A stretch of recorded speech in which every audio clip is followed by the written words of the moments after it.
Bien, on va retrouver pour parler des dérivées successives. Alors, on dit que f, donc on prend toujours f, une fonction qui est définie sur un intervalle i, c'est-à-dire quoi qu'elle est deux fois dérivable? Eh bien, c'est-à-dire d'une première fois qu'elle est dérivable, donc f est dérivable, il y a une dérivée, donc f', et je demande que cette fonction-là soit à nouveau dérivable, donc je demande que f' soit une fonction dérivable.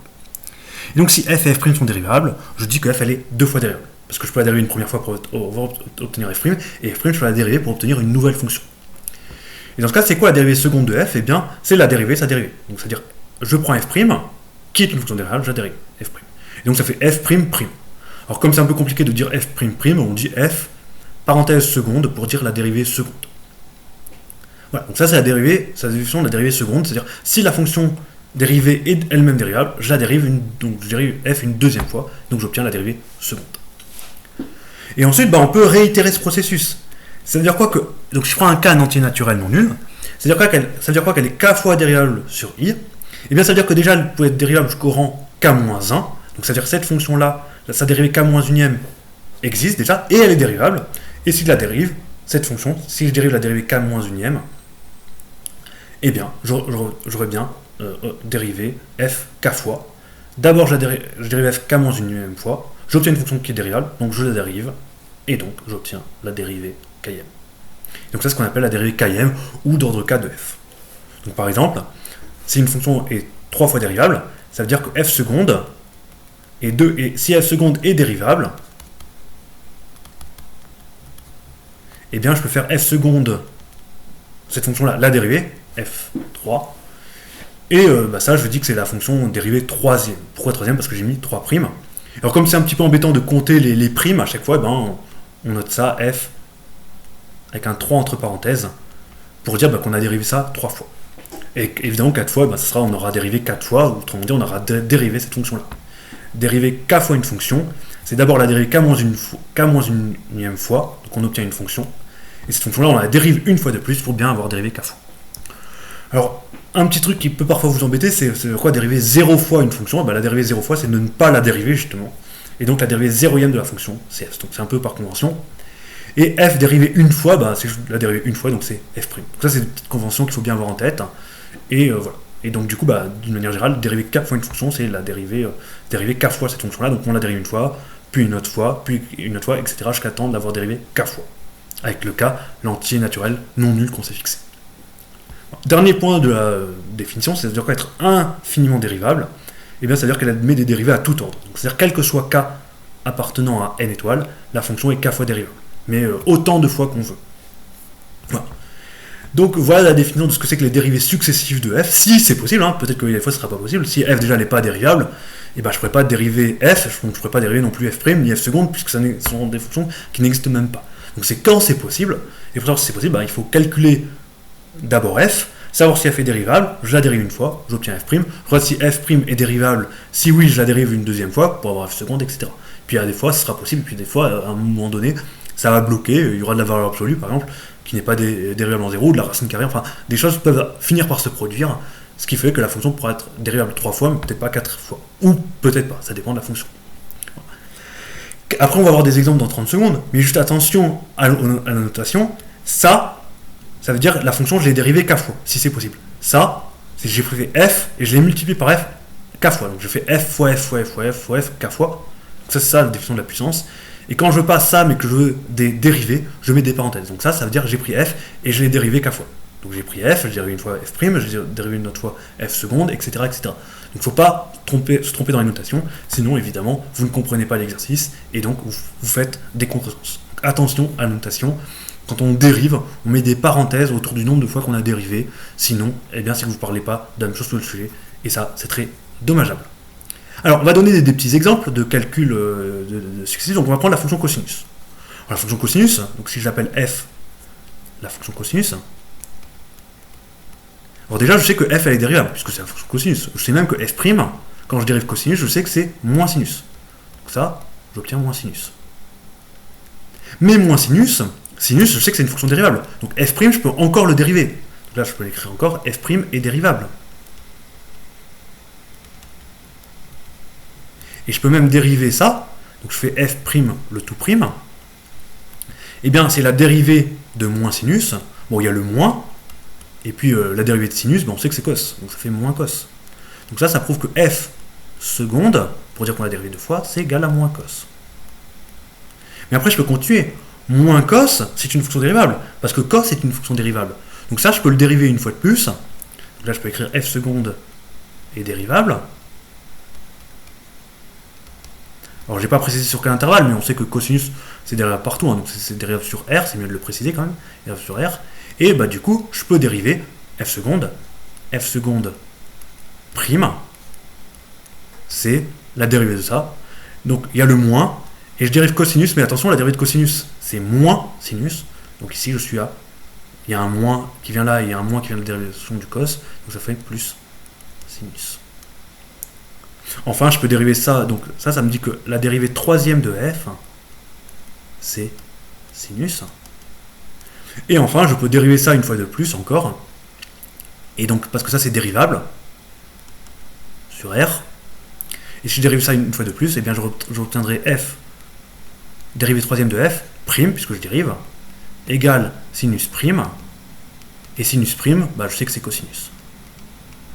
Et f, dérivé 3 fois, donc là j'ai dérivé 3 fois f, et là je redérive une fois de plus, donc ça me fait bien f, dérivée quatrième de f, égale cosinus. Voilà. Et là, eh ben, je me rends compte que je suis revenu au point de départ. Au point de départ, j'ai pris ma fonction f, et là, j'ai dérivé 4 fois, et je suis revenu à ma dérivée, à ma fonction cosinus. C'est-à-dire qu'en fait, quand je dérive 4 fois, je reviens au point de départ. Bon, a priori, ça c'est ce que je pense, mais si vous n'êtes pas convaincu, bah, si je redérive cosinus, bah, comme la dérivée de cosinus c'est moins sinus, la dérivée de ça sera moins sinus. Et la dérivée de ça sera la dérivée cinquième de la fonction cos. Donc en fait, je vais boucler tous les 4 dérivés, je vais retomber sur le même résultat. Alors le problème, c'est que si je dis ça comme ça, c'est pas très rigoureux, parce que bah, rien ne me dit que ce soit vraiment le cas.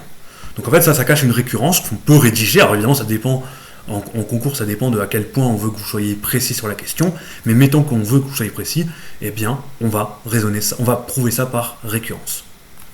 Donc ça serait quoi la récurrence? Eh bien, comme il y a un cycle de 4 qui se produit, en fait, on va donner une hypothèse de récurrence qui concernera les 4 dérivées successives.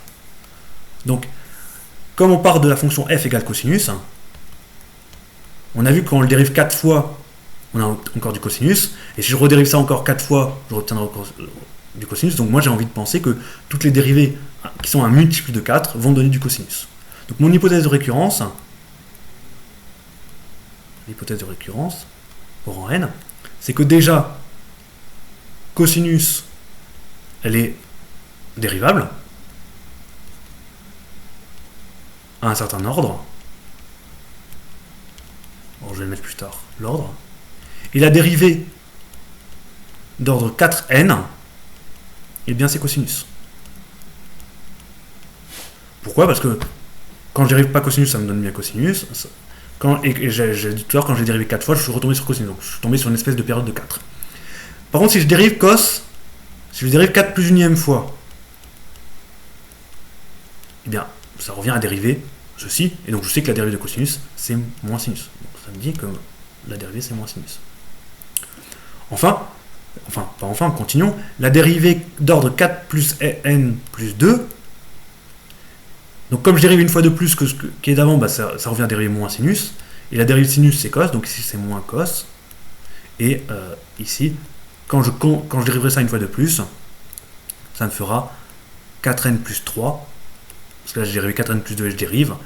Et si je dérive, ici, ça me redonne moins sinus. Plus sinus. Parce que la dérivée de cos, encore une fois, c'est moins sinus et il y a déjà un moins. Donc voilà tout ce que je vais mettre dans mon hypothèse de récurrence. Et vous voyez, pour parler de la dérivée d'ordre 4n plus 3, il faut que cosinus soit dérivable à l'ordre 4n plus 3. Donc ça va être ça mon hypothèse de récurrence. Je peux dériver cosinus jusqu'à l'ordre 4n plus 3. Et j'ai toutes ces dérivées là.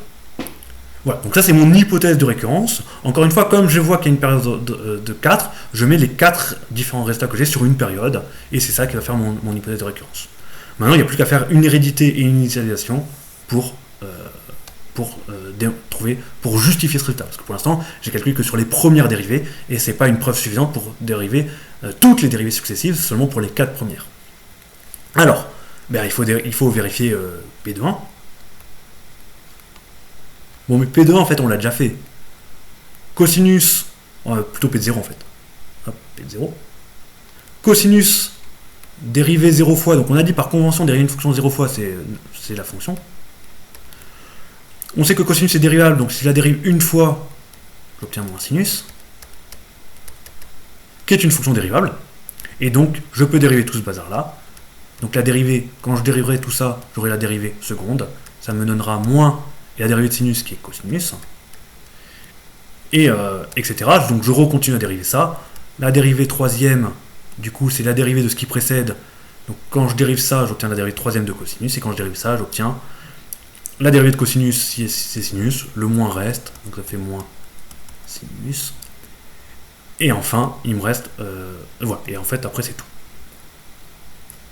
Et donc j'ai bien réussi à dériver 3 fois cosinus. Ici je dérive la première fois, ici je dérive 2 fois, ici je dérive 3 fois. Cosinus et 3 fois, et dérivable à l'ordre 3.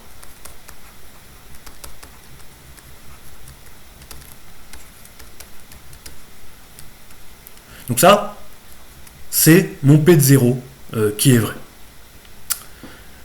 Donc mon hérédité est faite. Et puis maintenant, je vais faire mon initialisation est faite, et maintenant je vais faire l'hérédité. Soit n appartenant à n. Supposons Pn vrai. Donc je sais que cos, elle est 4n plus 3 dérivable, et je connais même la dérivée 4n plus 3, c'est plus sin. Donc cos est 4n plus 3 fois dérivable.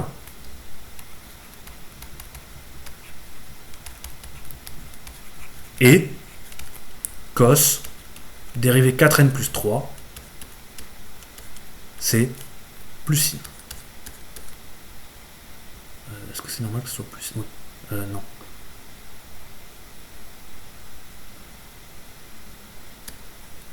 Plus sin, oui. Voilà.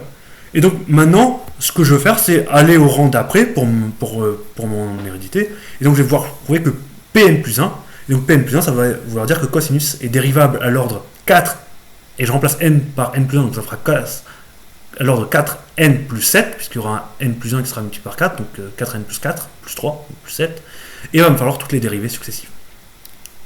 Donc voilà, donc je vais partir de cette relation-là, et la dériver 4 fois. Or, sin est dérivable. Donc ça prouve que ceci est dérivable. Donc ça prouve que cos est dérivable à l'ordre. Eh bien, je peux le dériver une fois de plus, 4n plus 4.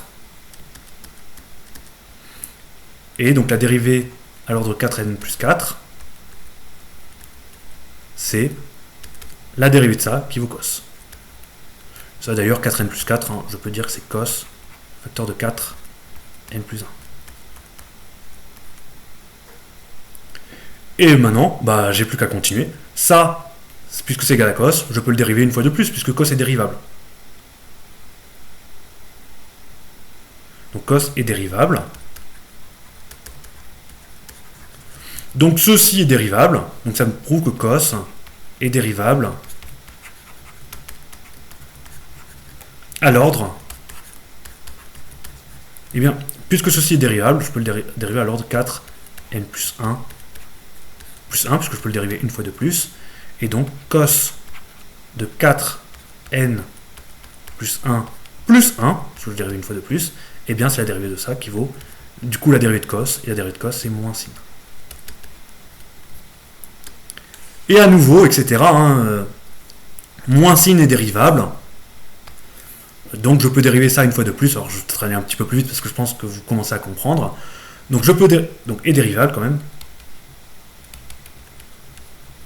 Et donc la dérivée, c'est cos de 4n plus 1. Comme je dérive tout ça, donc je dérive une fois de plus, donc plus 2. Et attention, là j'oublie des parenthèses. Si je dérive, il faut bien que je mette des parenthèses pour qu'il n'y ait pas de doute. cos de 4n plus 2, donc je dérive ça une fois de plus, c'est moins la dérivée de sin, et la dérivée de sin c'est cos. Et à nouveau c'est dérivable, donc je peux dériver cette relation-là, cos de 4n plus 1, donc si je le dérive, ça se fera un plus 2 qui donnera un plus 3, puisque je dérive une fois de plus, et donc ça me donne moins la dérivée de cos, et la dérivée de cos c'est moins sin, mais comme j'ai déjà un moins, ça me fait sin. Et voilà, donc j'ai bien prouvé que cos est dérivable à l'ordre 4n plus 1 plus 3. Et j'ai même les dérivés. Ici, j'ai la dérivée de la forme 4n plus 1. Ici, j'ai la dérivée de la forme 4n plus 1 plus 1. Ici, j'ai la dérivée à l'ordre 4n plus 1 plus 2. Et ici, j'ai la dérivée à l'ordre 4n plus 1 plus 3. Donc j'ai les mêmes ordres de dérivées ici, seulement j'ai remplacé n par n plus 1. Ici, j'ai remplacé n par n plus 1. Ici, j'ai remplacé n par n plus 1. Ici, j'ai remplacé n par n plus 1. Et ici, j'ai remplacé n par n plus 1. Donc j'ai bien démontré Pn plus 1.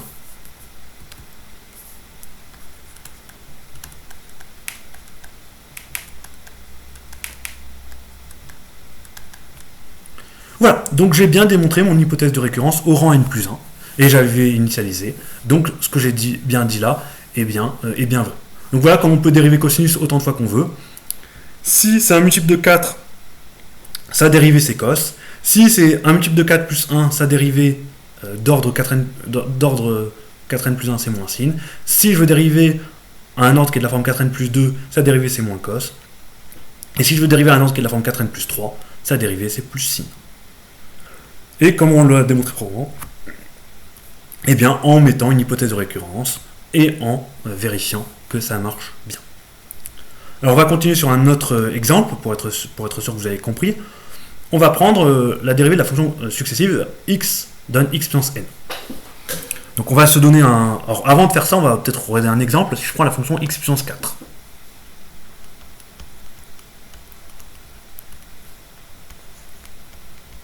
Bon, cette fonction-là, elle est bien dérivable puisque c'est une fonction de puissance avec 4 qui est un entier naturel non nul. Donc je peux dériver f' de x. F, elle est dérivable. Et f',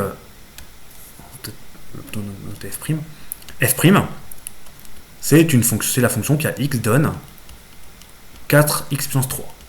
Parce que quand je dérive ça, la puissance elle sort et l'exposant est descendant. Et ça, c'est à nouveau quelque chose qui est dérivable. F seconde, eh bien, c'est l'application qui à x donne. Donc le 3 à nouveau il sort, donc ça fait 4 fois 3, fois, à nouveau la puissance elle diminue. Alors là ce sont des flèches avec des barres. Et à nouveau ici le x carré qui est là, il se dérive. Donc la dérivée, donc si je dérive ça encore une fois de plus, donc ça me fera la dérivée troisième, donc je vais pas mettre 3', je vais mettre ordre 3 ici pour pas se planter. Sinon après j'ai peur de ne pas savoir compter le nombre de primes. Ça, du coup, je dérive du x carré, c'est 2x. 4 fois 3 fois 2x. Et si je le dérive une fois de plus, sa dérivée quatrième,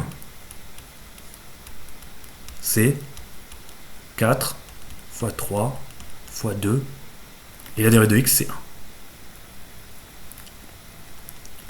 Et là, j'obtiens une fonction constante. Donc je peux la dériver une fois de plus, une fonction constante, je sais que ça se dérive avec une dérivée nulle. Donc la dérivée cinquième, c'est l'application qui à x donne 0.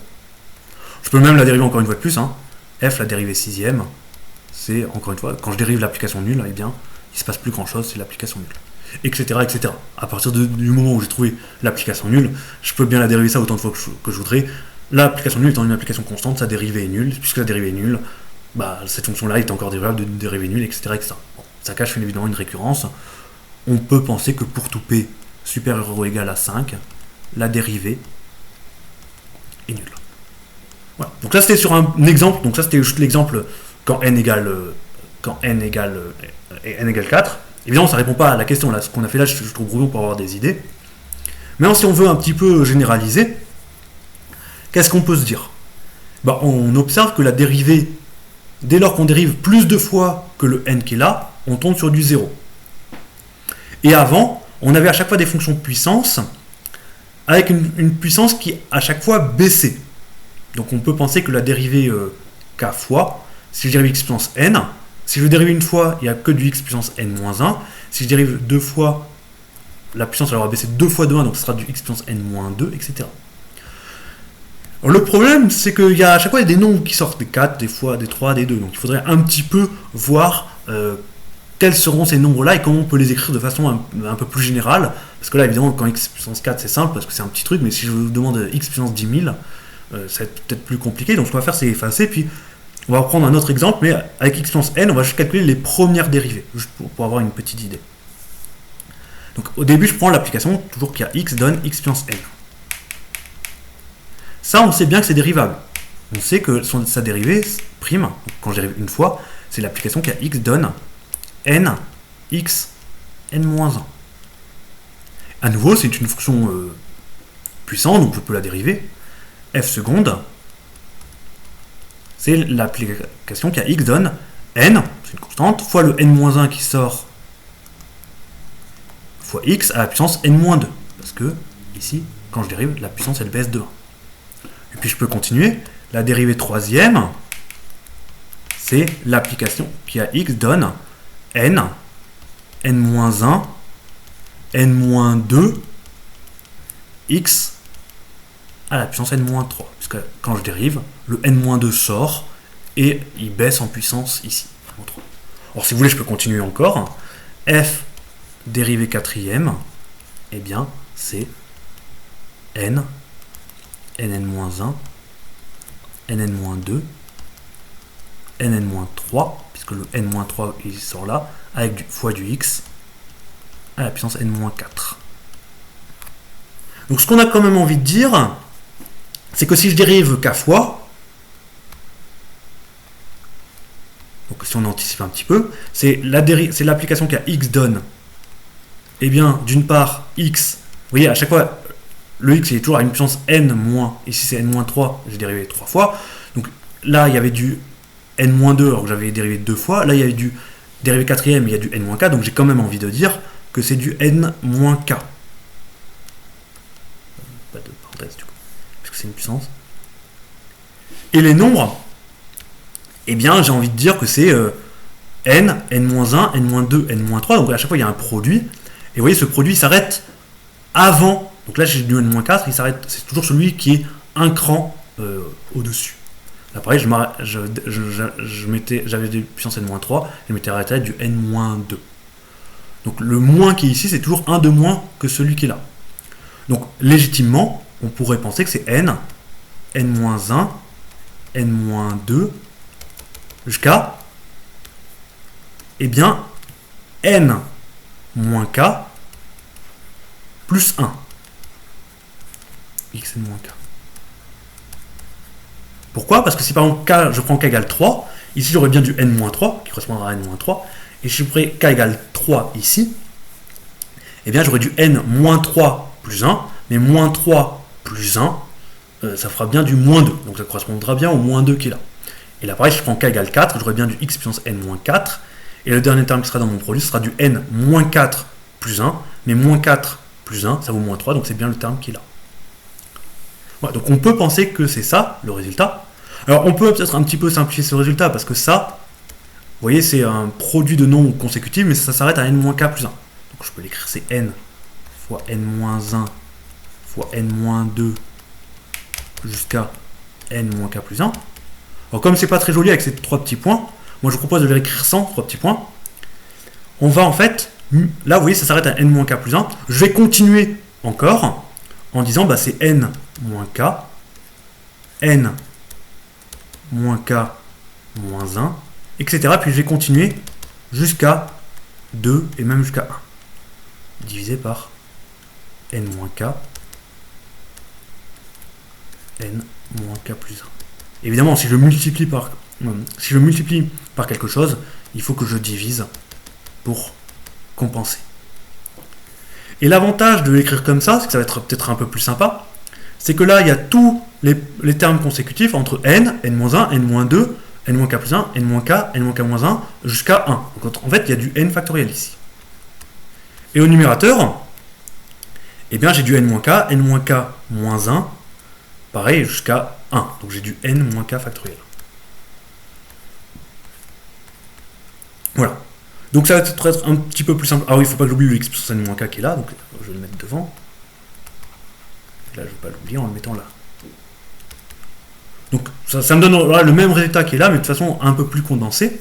Seulement, il ne faut pas que j'oublie tout à l'heure, c'est qu'à un moment donné, à force de dériver, la dérivée, elle devenait nulle à partir du rang... quand j'avais dérivé, tout à l'heure, j'avais pris l'application qui a x donne x puissance 4, et la dérivée, elle était nulle dès lors que j'avais dérivé plus que 4 fois, quand j'avais dérivé à partir du rang 5, à l'ordre 5, ordre 5, ordre 6, ordre 7. Donc là, ça va me demander de faire une de préciser tout ça, donc je vais effacer parce que là, j'ai plus de place. Donc si je prends f,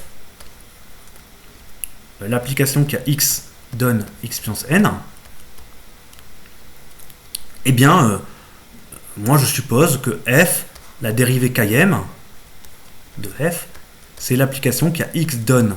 Donc tout à l'heure j'ai dit que ça était n factoriel sur n-k factoriel x n-k, x à la puissance n-k. Mais attention, ça c'est si k est plus petit que n. Tout à l'heure, avec l'application qui a x donne x puissance 4, je pouvais la dériver, j'avais un truc comme ça qui marchait pour la dérivée 0e, la dérivée première, la dérivée deuxième, la dérivée troisième, la dérivée quatrième, mais pas au-delà, puisque après j'avais 0. Donc là, il faut bien que je l'indique 0 si k est supérieur ou égal à n. Voilà. Et ça, bah, du coup, c'est une hypothèse de récurrence. Alors, c'est une hypothèse de récurrence. Donc, je vais définir cette hypothèse de récurrence. Pk. C'est, bon déjà je sais même pas au départ que f est k fois dérivable, donc je vais le mettre dans mon hypothèse de récurrence. F est k fois dérivable.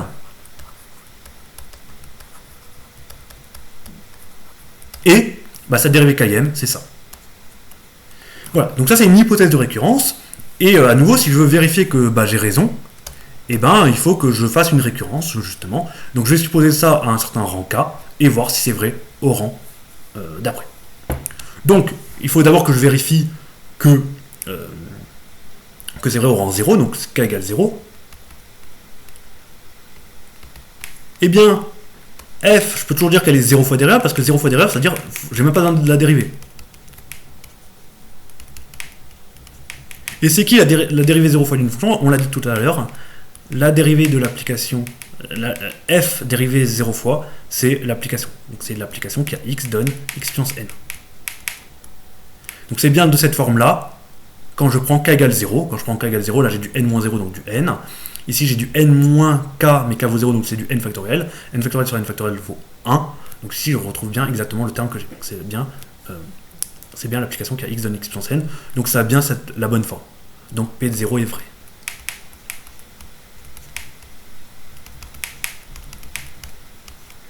Et ensuite, bah, je suppose que p de k est vrai pour un certain entier naturel, et puis j'essaie de démontrer qu'il est vrai au rang d'après. Supposons p de k vrai.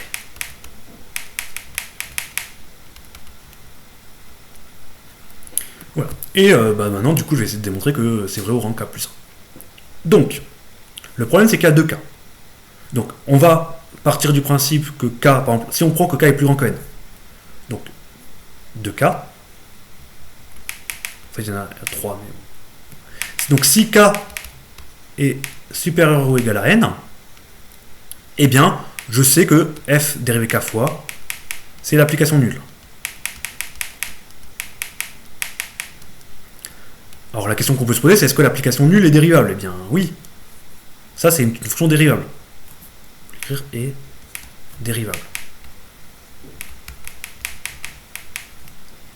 Et bah, du coup, si je redérive l'application nulle, j'ai l'application nulle. Donc j'ai bien que la dérivée k plus unième, ce sera la dérivée de cette application-là qui vaut 0. C'est l'application qui a x donne 0. Avec k plus 1 qui est bien supérieur ou égal à n. Donc, comme k plus 1 est supérieur ou égal à n, je dois être dans ce cas-là quand je cherche à vérifier si mon hypothèse de récurrence est vraie au rang k plus 1. Donc ça, c'était le cas où k est supérieur ou égal à n. Alors maintenant, je vais supposer aussi, alors je vais mettre dans le deuxième cas, dans l'autre cas, Je vais prendre si k est inférieur ou égal à n. Et je vais même faire mieux, je vais prendre si k est strictement plus petit que n.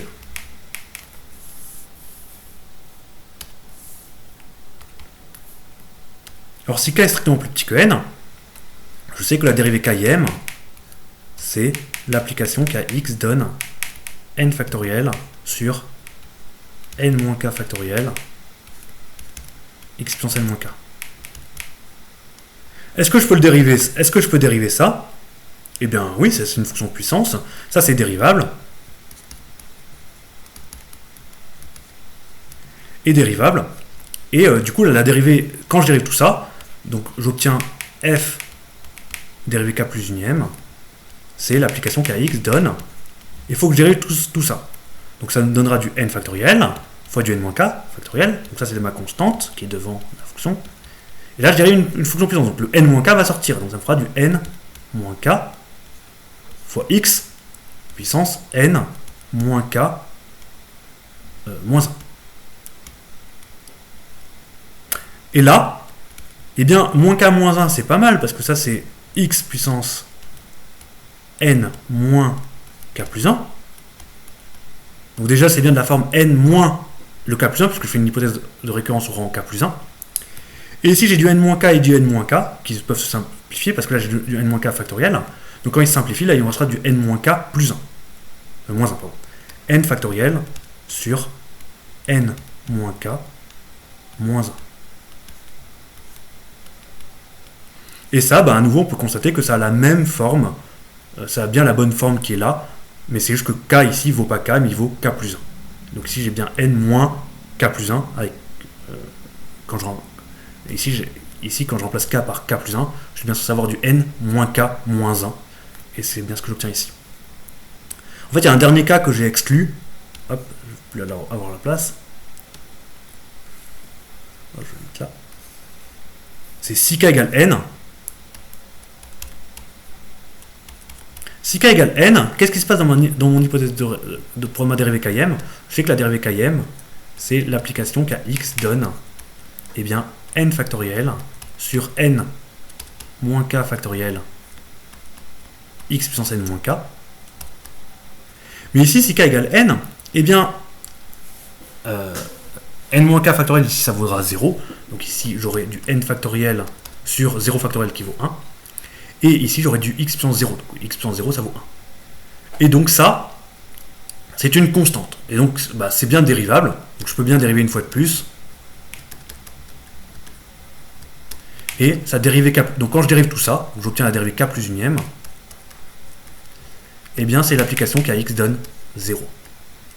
Est-ce que c'est normal d'être dans un cas où la dérivée k plus unième est nulle?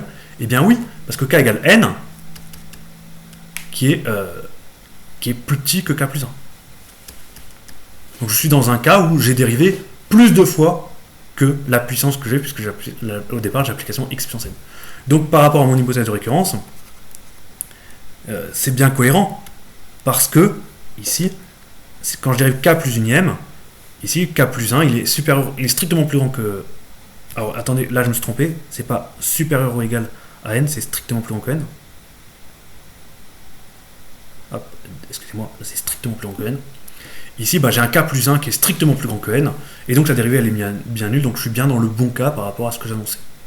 Et donc, eh bien, ça finit ma récurrence, j'ai bien démontré que P de k plus 1 est vrai.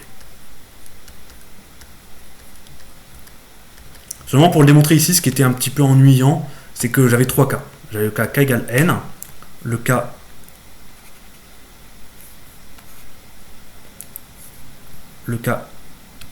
k supérieur ou égal à n, et le cas k strictement plus petit que n. Donc en fait, il n'y avait pas 2 cas, il y en avait 3. Mais dans les 3 cas, j'ai bien démontré que ma dérivée k plus unième avait la bonne expression avec mon hypothèse au rang k. Voilà. Parce que ça, c'est mon hypothèse au rang k, mais là, ce que je cherchais à prouver, c'était qu'elle était vraie au rang k plus 1. Je cherchais à prouver que f était k plus une fois dérivable, avec la dérivée k plus unième, qui est égale à ceci. Mais attention, quand je suis à l'hypothèse de récurrence au rang k plus 1, c'est quand k plus 1 est inférieur ou égal à n, quand k plus 1 est strictement plus grand que n, c'est dans ce cas-là qu'on cherche à vérifier si la formule est bien bonne. Et là, on a bien réussi. Voilà pour cet exemple. Il nous reste le suivant, l'application qui a x donne x moins 1. Donc je vais effacer. Hop. Et on va reprendre avec l'exemple x puissance x moins 1. Donc, je prends l'application qui a f donne x puissance x moins 1. Ça, je sais que c'est une fonction dérivable sur R étoile.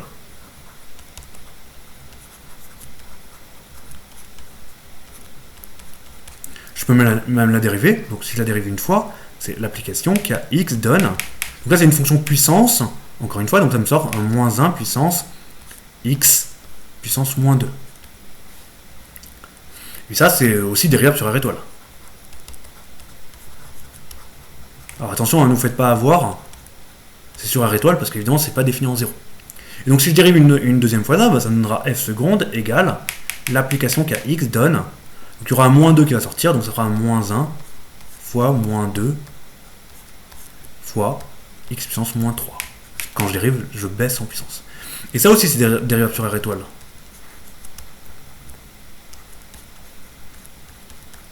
Donc je peux même le dériver une fois de plus. F dérivé troisième, c'est l'application qui a x donne. Et bien le moins 3 va sortir, donc ça me donnera un moins 1 fois un moins 2 fois un moins 3 x puissance moins 4. Alors là, je l'ai mis avec 3 primes, mais c'est peut-être mieux de le mettre avec parenthèse 3 pour que ce soit plus propre. Hop.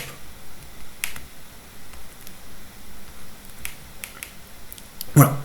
Donc vous voyez, encore une fois, quand je dérive un certain nombre de fois, il y a des choses qui se produisent. Ici, il y a un certain nombre de moins qui apparaissent, il y a des termes consécutifs dans un produit, et il y a une certaine puissance en x. Donc ce que ça me donne envie de penser, c'est que de faire encore une fois une hypothèse de récurrence, au rang k,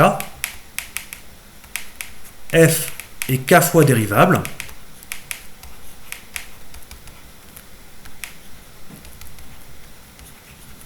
la dérivée km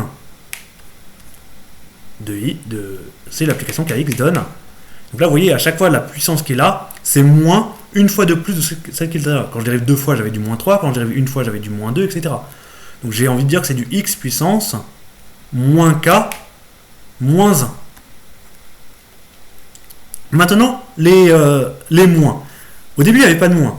Après, il y avait un moins qui est apparu. Après, il y a eu deux moins qui sont apparus. Donc évidemment, les deux moins, ils se compensent. Donc ça fait un plus. Et là, quand j'ai dérivé 3 fois, il y avait 3 moins. Donc en fait, à chaque fois que je dérive un nombre pair de fois, il n'y a pas de moins. Et quand je dérive un nombre impair de fois, il y a un moins qui apparaît. Donc en fait, ça, typiquement, c'est un truc en moins 1 puissance k. Moins 1 puissance k, quand k est pair, ça disparaît.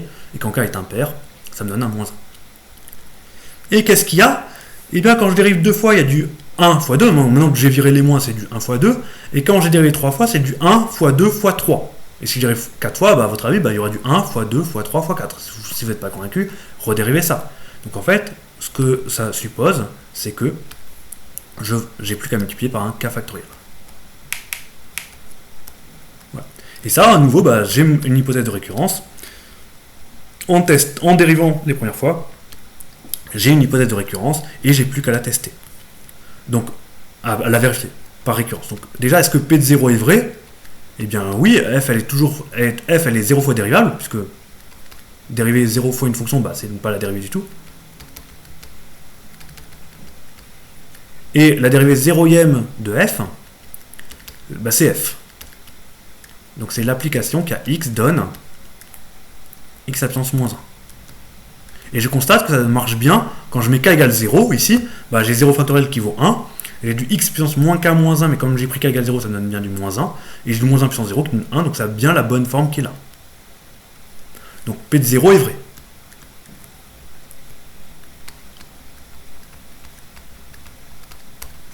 Et je suppose que P de k est vrai, puis je dérive ça une fois de plus, comme ce qu'on fait tout à l'heure.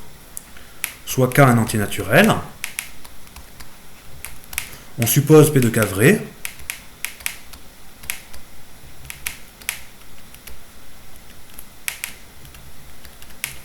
donc ça veut dire que ça veut dire que f est k fois dérivable.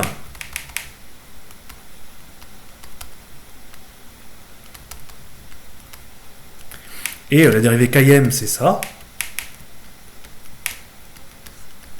Donc, k factoriel moins 1 puissance moins k, x puissance moins k moins 1. Et donc la question que je me pose, c'est est-ce que cette fonction-là est dérivable? Eh bien oui, c'est une fonction puissance, et donc je peux la dériver. Et dérivable. Alors là, il faudrait peut-être que je précise sur R étoile quand même. C'est une fonction puissance, mais comme la puissance est négative, je ne suis pas défini en 0. Donc ça, c'est dérivable sur R étoile. Et bah, je dérive ça. Donc quand je dérive ça, bah, j'obtiens la dérivée k plus unième. Et donc ça, c'est l'application kx donne. Donc k factoriel moins 1 puissance k, c'est une fonction, c'est une constante, c'est une constante, ça ne dépend pas de x, donc ça, je ne touche pas. Et après, je dérive ça. Donc quand je dérive une fonction puissance, l'exposant sort. Donc ici, j'aurai un moins k moins 1 fois x puissance moins k moins 1. Et quand je dérive une fois de plus, je perds en puissance, encore une puissance, donc c'est moins k moins 2. Et donc ça, bah, quand je simplifie, moins k moins 1, donc ça, je peux en sortir le moins, donc ça me donnera un moins 1 puissance k plus 1. Comme ça, en sortant le moins, j'aurai du k plus 1, et k plus 1, bah, ça me donnera du... Quand je multiplie par du k factoriel, ça me donnera un k plus 1 factoriel. X puissance moins k plus 1 moins 1. Je mets sous cette forme-là, comme ça on reconnaît bien que c'est bien de la bonne forme. Et donc, ça prouve que P de k plus 1 est vrai.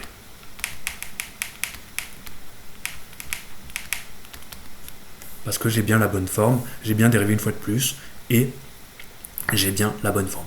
Voilà, donc ça, on va s'arrêter là pour ces petits exemples. Donc à chaque fois, c'est la même chose. On dérive les premières fois pour trouver des idées. On fait une hypothèse de récurrence. Et dans cette hypothèse de récurrence, pour faire la récurrence, on n'a plus qu'à dériver une fois de plus et avoir si notre dérivée à la bonne forme. Si on a la bonne hypothèse de récurrence, ça se passe bien et on peut du coup conclure.